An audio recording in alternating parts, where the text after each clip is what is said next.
feudalism in Japan versus feudalism in Europe. Tiffany, what are you doing? Nothing. Okay, moving on. Hello and welcome to our tour through... Feudalism in Europe and Japan. I'm Mallory Johnson. And I'm Tessa Talalu. During this tour through feudalism in Japan and Europe, you will learn about the differences and similarities between feudalism in Japan versus feudalism in Europe. Enjoy! The first topic of today is Loyalty, or more specifically, loyalty of knights and samurai. the Japanese were extremely loyal to their emperor. Loyalty was passed down through generations too. How? The father would promise his loyalty to their emperor, and that would seal the family's loyalty to the emperor for generations to come. I still don't get it. That's okay.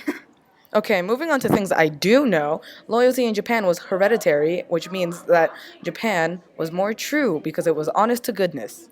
Hereditary is the same thing. It literally means conferred by or based on inheritance, meaning it was passed down. But whatever. Meanwhile, in Europe, loyalty was sort of bought through land. This meant that Europeans needed the protection and land their king could offer in exchange for the people's loyalty and military service. And now for Military training of samurai and knights. the Japanese samurai began training during their early childhood, therefore better preparing them for war. Do you know that the Japanese also had women samurai? Yeah, although they didn't fight on the battlefield. Although that would make the Japanese woman more prepared for war than the European women, who were more like those damsels in distress in the typical fairy tale. And boys training to be samurai were usually an official samurai by the age of 14. Mallory, can you imagine someone like the 8th grade boys here at Quest being a samurai, or even a freshman in high school? No. But what's interesting to me is that while Japanese warriors were official samurai by the age of 14, knights were just starting their training at the age of 4 to 5, although their training was less vigorous than the training in Japan. Yeah, they started training by learning to ride a pony. Literally, a pony was their first step towards being a knight.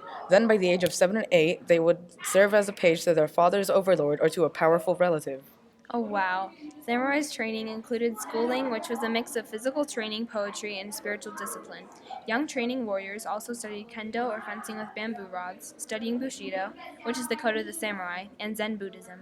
Did you know that knights were usually knighted at the age of 21? Wait, that's not better. Oh well, basically the trainee would start out with learning to ride a pony. Then he would move up to be a page for a rich and powerful relative or his father's overlord.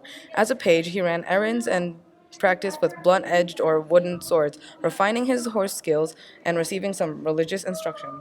Whereas samurai were raised with constant religious training and fighting techniques throughout their lives in training.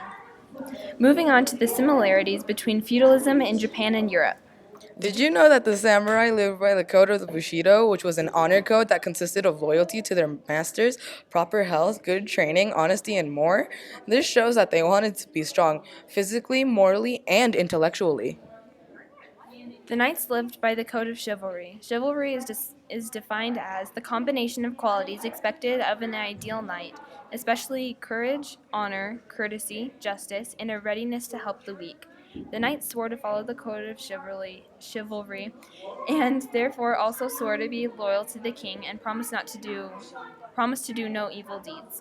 They were also supposed to be courteous and helpful to ladies. What happened? The Code of Chivalry was written in 1470, and the Code of Bushido was written somewhere in the 1600s. The Code of Bushido might have taken some main points from the Code of Chivalry, making them similar. In conclusion, feudalism in Japan was very different than feudalism in Europe. They had different forms of loyalty and military training. They also had some similarities, such as their codes of honor. Anyways, thanks for watching, and we hope that you enjoyed our tour through feudalism in Japan and Europe. Bye! Alicia.